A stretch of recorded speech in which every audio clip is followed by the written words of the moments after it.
Hello everyone, today I'm going to show you how to make a door in AutoCAD.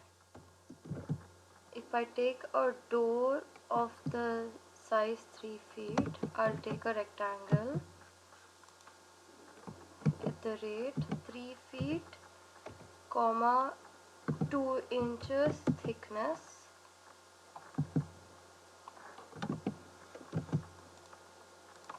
This is 2 inches and this is 3 feet.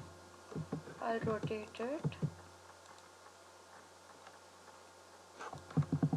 and then I'll take another line of 3 feet or 2 inches less because the door, then ARC for arc, 1 point, 2 point,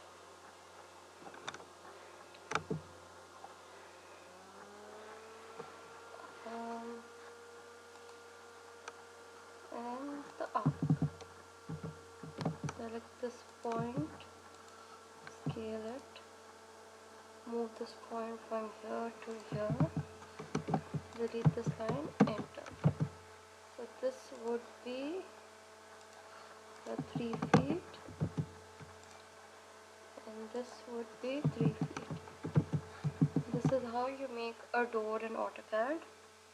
If you like this drawing, please like, comment and share, and do continue watching this page for more such videos. Thank you.